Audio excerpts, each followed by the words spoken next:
I want to begin by talking about growth in higher education. And basically, if you look across the world, higher education systems have grown enormously since the middle of the last century. I mean, they'd grown before that, but you really start to see big growth from the middle of the last century. So, for example, if you look at the United Kingdom, in the 1960s, only about 2% of the 18 to 22-year-old cohort went to a university. The figure now is above 50%. So 50 years, 60 years maybe, 2% to 50%, that's huge. If we go to South Africa, our higher education system numbered fewer than 500,000 in 1994, and we've now got just short of 1 million students. So you can see that growth. I've given you two countries as an example, but no matter where you look, you'll see growth in higher education systems. They're all different. If you look at Germany, for example, you find fewer students in universities and more in sort of high-level artisan type training, but you still see growth in post-schooling systems. So the question is, why have those systems grown? Why have we been increasing the world? Well, the answer to that lies in globalization. And if you go back again to the 20th century, the demand was for low-skilled workers in factories as mass industrialization occurs. And here you have to think to Henry Ford and the car production lines. So Henry Ford, Model T, he said you can have any color you like as long as it's black. He did actually say that. I actually looked it up. And so what workers were doing was working on an assembly line and doing the same thing over and over and over again, maybe for the whole of their lives. So you didn't need high skills to be able to do that. Towards the end of the century, demand moved from low skills to these things called high skills to meet the needs of the so-called new economy, thanks to people like Ronald Reagan and Margaret Thatcher in particular.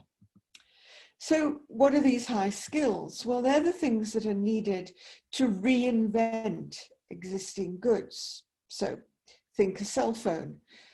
Most of us have cell phones. Most of us have cell phones that work well, yet we'll still take up the offer to have a new model when the contract comes to an end. We don't need the new model, but a new model has been created. The cell phone, the particular variety, or even just a new model in a kind, an iPhone instead of a Samsung or something like that. It's been invented, reinvented, and we go for it. We buy the new model. In order to produce these goods, somebody has to locate raw materials and ship them across the world. So you've only got to walk along some of our beaches in South Africa. You can see the black in the sand, the titanium, and we know that there's been all sorts of efforts to mine our shorelines for the titanium, which would go to places wherever, China, to produce cell phones. So it's about locating them, getting those raw materials, shipping them to where they're needed, high skills. Somebody has to organize the production of components on multiple sites. To make a car, you'll get bits of the car from all over the world. I read somewhere, and it was again in relation to the pandemic, that cars that might be completed in the Eastern Cape, they've actually started the process of being made in many other places across the world.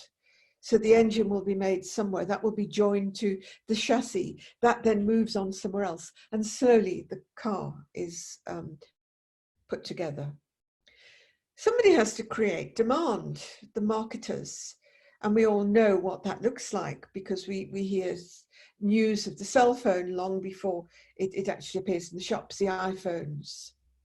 Somebody has to ship the goods to the consumers, and it goes on and on and on.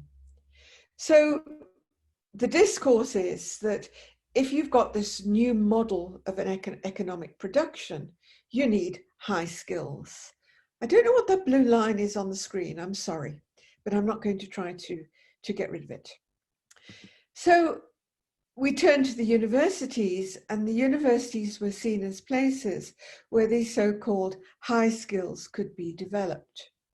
And national governments therefore put money into expanding systems in order to achieve global competitiveness.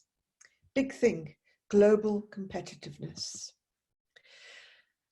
And young people, I would argue, were persuaded to buy into the idea that a university education was a way to get a good job. Now, I put good in inverted commas there, because how you define a good job obviously will change. Is a good job one where you earn lots of money? Is a good job one where you have personal satisfaction? Is a good job somewhere where you're doing good for the world? You're serving the public good. But largely the discourse was that a good job was a job that would pay a high salary, would allow you to join this consumerist economy. And the only way to get that kind of job was to go to a university and get a qualification. If we look at South Africa also bought into the high skills discourse. Although if you read people like Andrew Clark, they question the prioritization of high skills in a context such as ours. Clark points out that it's actually only in the sort of really high performing economies that the high skills discourse works, that benefits people. And even then, it only works in certain areas. And in other kinds of economies, most notably ours, there isn't such a demand for these high skills. The demand is more for, let's call them middling type skills, artisan type skills, and so on. So you've got to remember that all this talk about high skills, it's a discourse. It's a set of ideas clumping together, hanging together. It moves, it shifts, it changes a bit. But basically, when people start talking, start subscribing to this discourse, the discourse itself then comes to affect what can be done and what can't be done. So you can see how it started to impact on young people about what could be done, what should be done as they came to the end of their schooling. And what should be done was go to a university, get a qualification, join these highly skilled workers who can earn lots of money. Remember that it's just a discourse, and there are people who contest it. But you've also got to remember that in South Africa, the transformation imperative also played a part in developing our higher education system to where it is just short of 1 million students in 2020. And of course, the transformation imperative is about the need to provide quality higher education for all after apartheid. And the solution, if you go back to the National Commission on Higher Education, reporting in 1996, the commission that Mandela set up, the solution was seen in a massification of the system. So grow the system, and by growing the system, you'll provide more quality higher education to more South Africans. So although we were talking transformation of the system for greater equity, greater equality, you've always got to remember that this globalization discourse was there at the same time. And if you look at policy documents from the 90s, they actually talk about needing to manage both the equity agenda and the efficiency agenda. And by efficiency, it's meant economic efficiency, joining that globalized economy. So there's always been those two things that we've had influencing, impacting on the development of our own higher education system. However, as I've said, the transformation imperative is combined with the high skills imperative. And it's also been driven by the introduction of the learning outcome as an organizing principle, a language of description on the NQF, the National Qualifications Framework. So let's just talk about that at the moment for a minute, because this idea of learning outcomes, it's often misunderstood what it is, how it actually works. And you hear a lot of stuff, a lot of people will say, for example, oh, OBE is dead. We've finished with OBE. But let's just think about national qualifications frameworks. And all countries have national qualifications frameworks now. If they haven't got them, they're fast trying to develop them. And this also relates to globalization.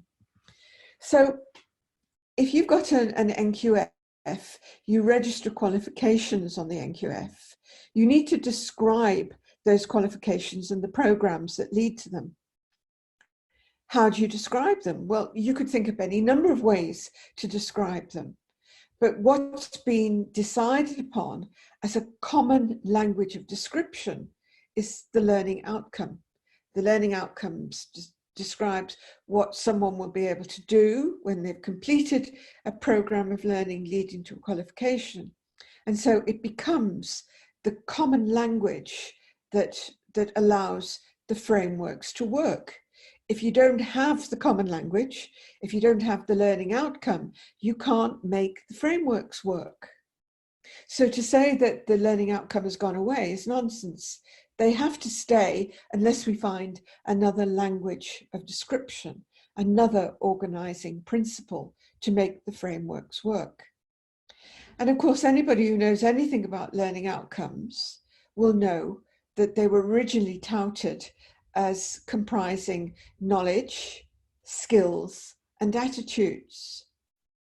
And what was really privileged in the discourse around learning outcomes was skills. Skills, skills, skills. Give us skills.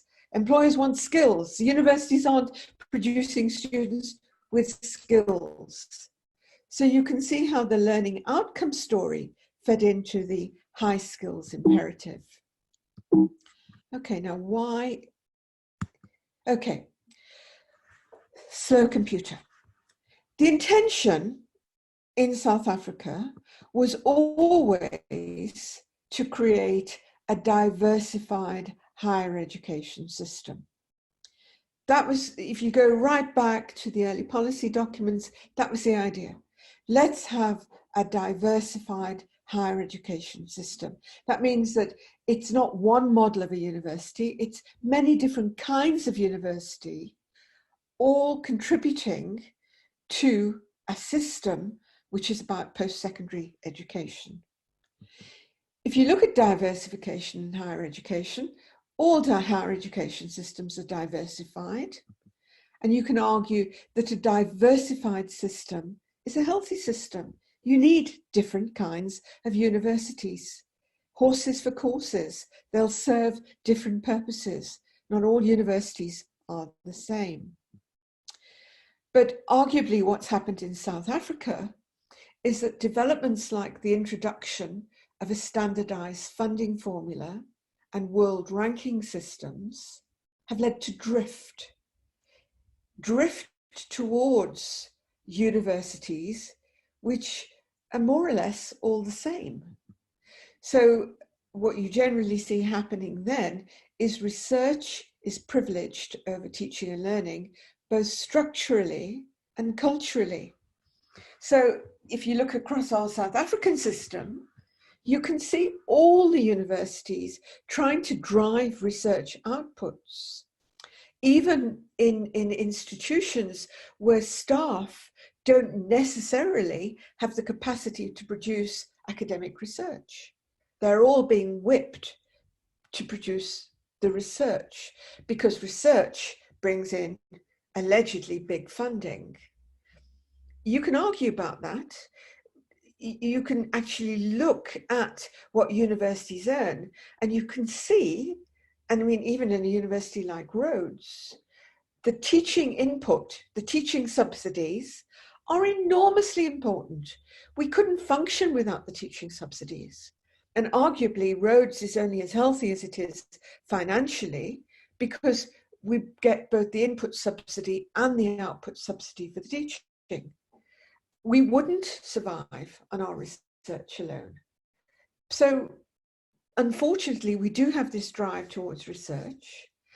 And often that drive towards research is at the expense of teaching and learning in places where arguably it would have been for the better good to privilege teaching and learning more, to make sure that students were having a really good learning experience, and therefore the end product of their learning was better, however you define better.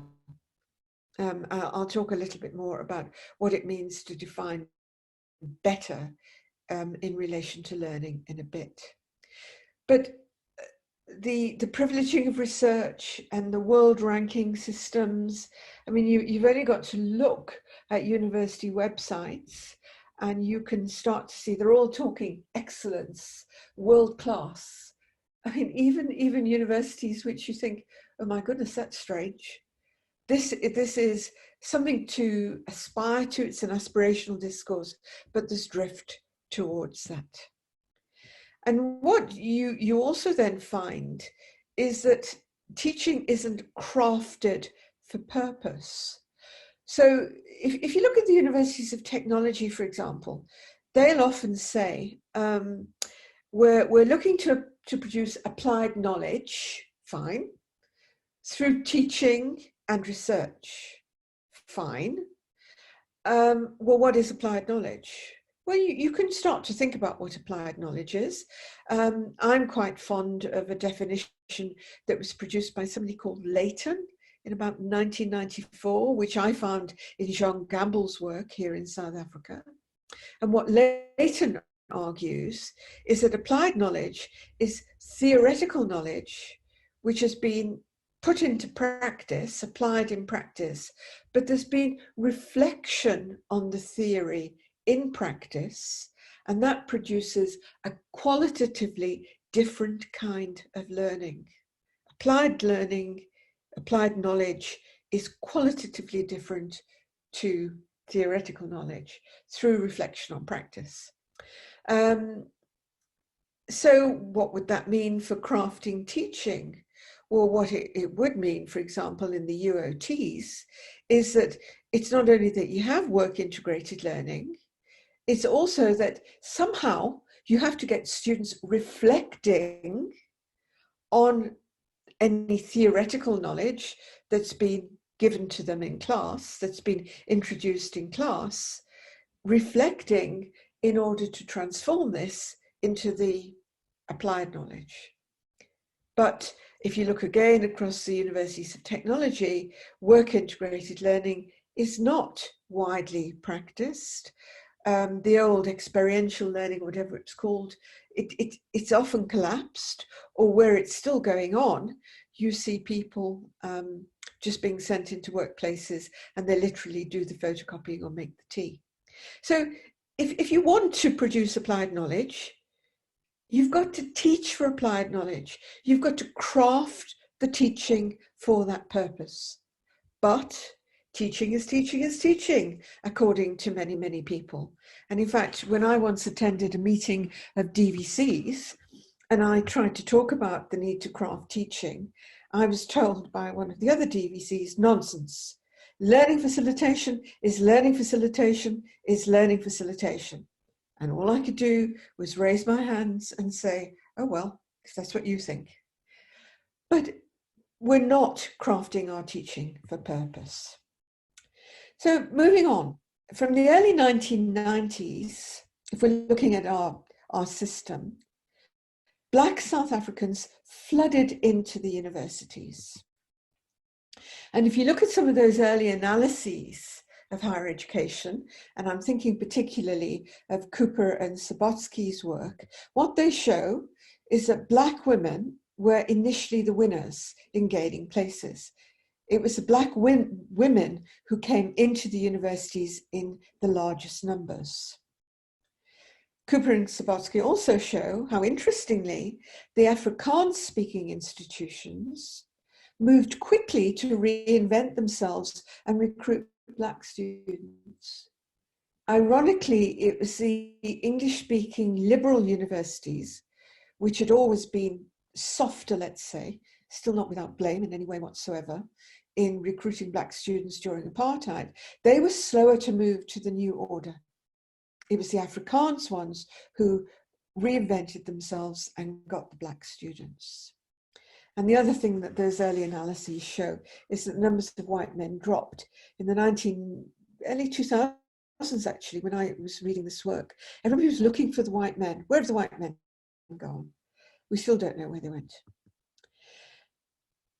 However, more recently, analyses are more worrying, and what they show is that regardless of the institution at which students are registered, the program for which they're enrolled, and the subjects for which they're studying, black students fare less well than their white peers. Now, you can see this, the first cohort, this was one many of you will know, and that's Scott Yeldon Hendry's 2007 work, which is actually called A Case for Improving Teaching and Learning. But more recently, the CHE, in his Vital Stats series, has been doing cohort analyses, and they just show the same things over and over again. So this pattern is fixed, it's perennial. Doesn't matter where they study, whether it's a national diploma, whether it's a bachelor's degree, whether it's a BSc, whether it's a BCom, or which subject, whether it's history, whether it's whatever, black students fare less well than their white peers. So the question has to be, how can this be? How can it be that black students don't do as well as their white peers? Well, you have to always think, or at least I always have to think, popular discourses versus research theory-based understandings. I began my own PhD many years ago with a quotation from a man called Christopher Brumfitt, who was actually an applied linguist. And he said, language and education have one thing in common. They're both too familiar. And he goes on, I'm paraphrasing, he says, because we've all been educated and because we all speak a language, we all believe we're experts in them. So common sense discourses, people believe they understand, people believe they know how education works on the basis of their own experience. That's very strong. And much of my own work has been using research and theory to challenge these popular discourses, but they are enormously strong. So what are these popular discourses? I'm sure you can tell me, but what they often do is cite the poor state of South African schooling and identify what's called in the literature an articulation gap. They also blame students. Low motivation, lack of aptitude, lack of application, They also cite the language problem. If only we were using the indigenous languages, the whole of learning would be improved. So there's some of the ideas in popular discourses that would be used to provide a rationale for the fact that black students aren't doing as well in our system as white students. But, globally, data shows that those who gain most access to and success in higher education are the children of middle-class, educated caregivers. Middle-class, educated caregivers. I've put some of the references on the screen. There are many more. And just think of our system. Just think of South African society. Who are the children of middle-class educated caregivers? Well, white students. We do have an emerging black middle class, but even though we have more black students in higher education now, they're not being served well by higher education. And the extent to which we have a large black middle class who are educated and who are caregivers, that's questionable. So you can start to see how apartheid starts playing into this, and that we haven't, our backlog, or lack, our history of denial of education starts playing into this. How can it be then, this story about being middle class educated? Well, theory and research provide an answer to this. And I did see Meredith is here. I'm going to cite her study. Meredith was Meredith Armstrong, one of our PhD students, graduated in 2018. Ethnographic studies, they go back a long way. I've cited Heath, 1983, that was in the States. Meredith's in a poor community in Port Elizabeth. They show through long-term engagement with families in homes how the children of middle-class educated caregivers are literally inducted into sets of practices, things people do, including those around language use from birth. And what was interesting, I'm going to cite Meredith's study now, is Meredith showed how poverty impacted, for example, on language development. So suppose I have a granddaughter. She's not old enough to do it yet, but eventually she'll be old enough to take an instruction, and she'll be able to go off and fetch things. So I could say to my granddaughter, Lyra, go and fetch my red jersey from the cupboard by the bed. And hopefully she'd go off and fetch my red jersey. That instruction is quite complex. It's a red jersey from the cupboard by the bed. Implied in that is there's another room she has to go to. So it's quite a complex instruction. Now think, well, in my home, obviously, I've got a bedroom, I've got separate rooms, I've got more than one jersey. I've got a red jersey, a blue jersey, a white jersey. So I have to tell her, go and get the red jersey. Let's move now to a very poor home where maybe a family is living in one room. And the instruction would be, fetch that with a gesture. So you can start to see how the lack of material goods, the lack of space, the lack of places to instruct a child to go in this particular example, they would start to impact on the child's language development. Because if you don't have much stuff, you don't need the language to describe it. So what we've got from these studies is lots of evidence showing how literally from birth, some children, largely those of middle-class educated caregivers, are inducted into sets of practices, including those around language use from birth. And in addition, what we also know is that studies focusing on the nature of knowledge, I'm citing Geisler here and Bernstein, those show that knowledge and knowing in schools is different to that in universities. So schools are sites of reproduction, universities are sites of production. It's different. So what we can't do, what we can't assume, is that schools prepare students for higher education. They'll do some of the work, but they won't do all of the work. So again, I'll give you an example, and my colleagues will probably be sick of this example because I've used it so many times. But my eldest son I was once called to his school and told he couldn't read. And I thought this was nonsense because I knew he could read. He not only read, he wrote extensively.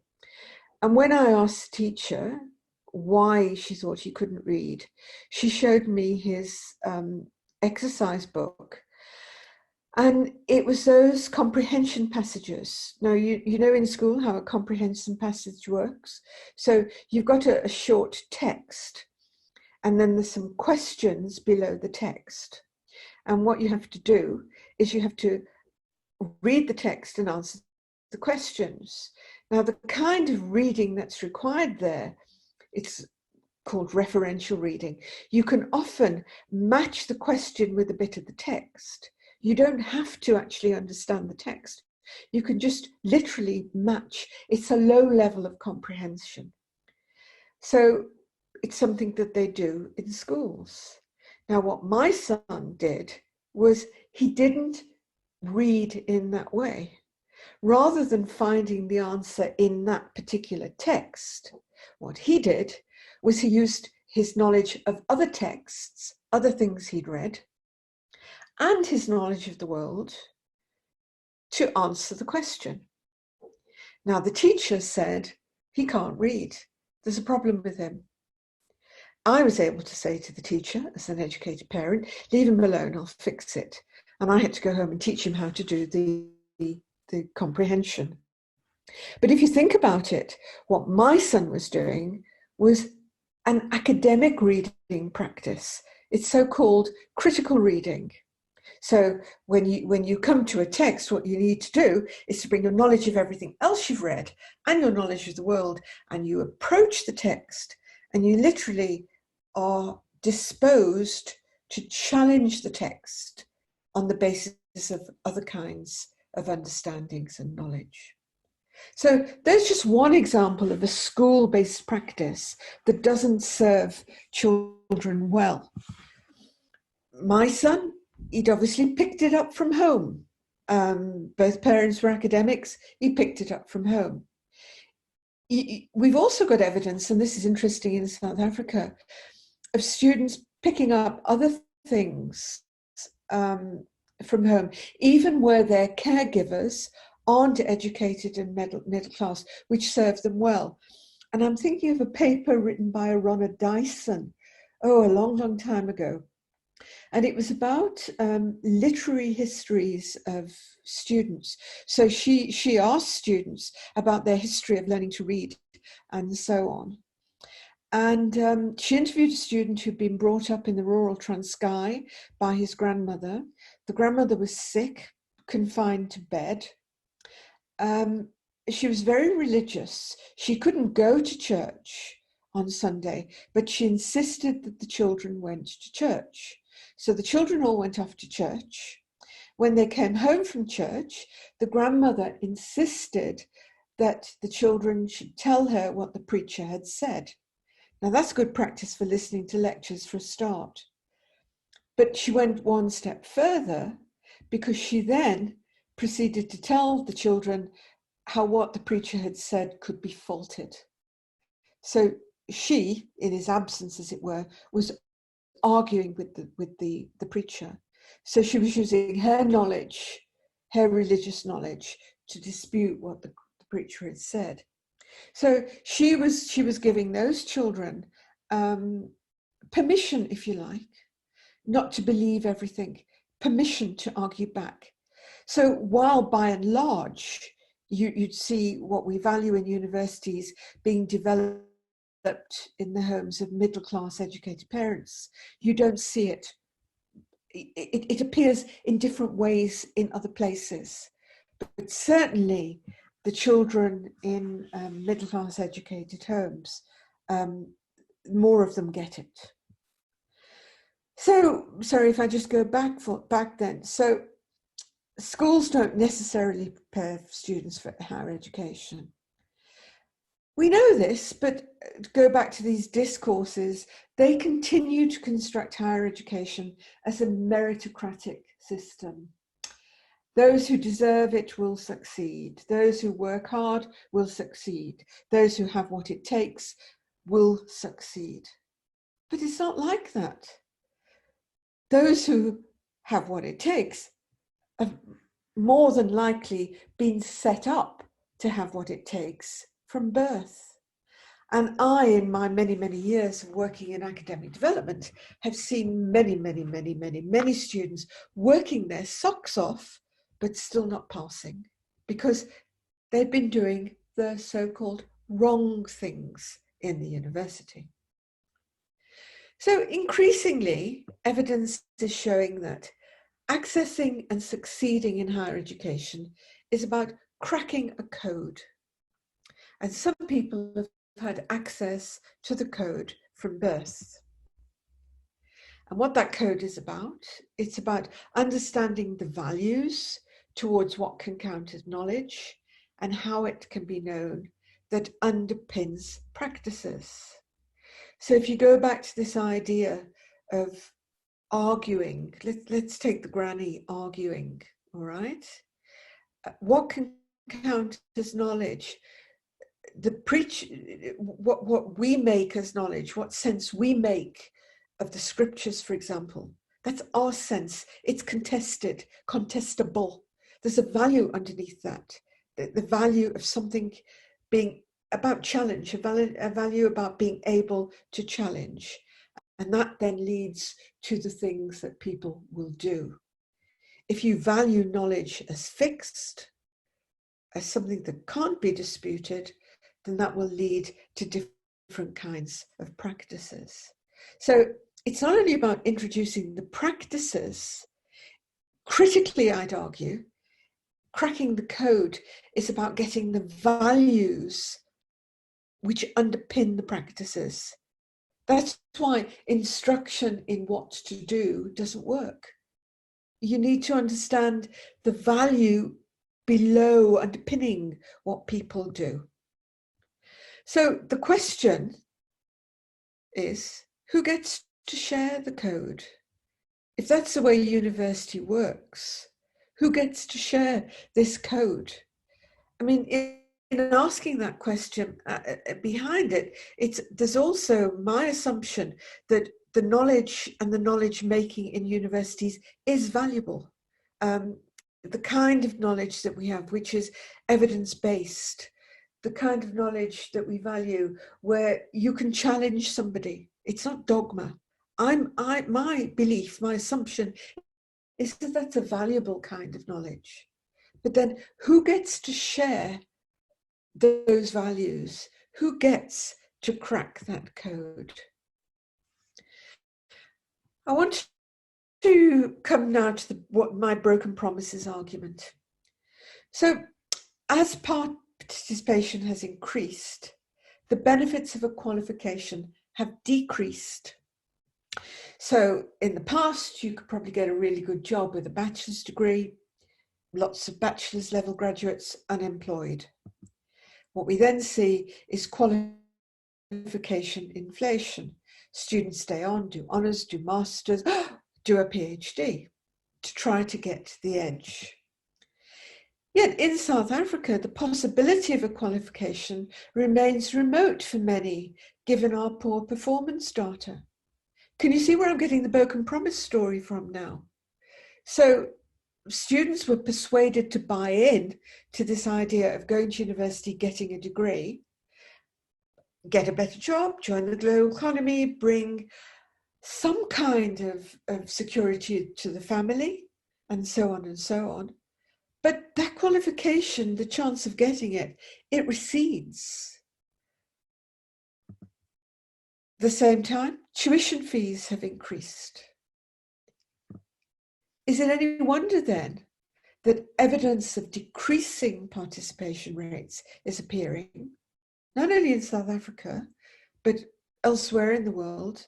Young people are really wondering, is it worth going to a university? And especially, is it any wonder that we had student protests in South Africa and in other countries? I don't think it is. I think that the student protests were a sign of awareness of the broken promises of higher education. So Where to now? I'm finishing. Where to now? What can we do? Because you might think, oh my goodness, this is so depressing. We're already so depressed with the state of the world, given the pandemic. So where to now? Well, I always come back to discourse. We need to strengthen informed discourses around higher education, particularly those that challenge constructions of it as a meritocracy and which privilege ranking systems.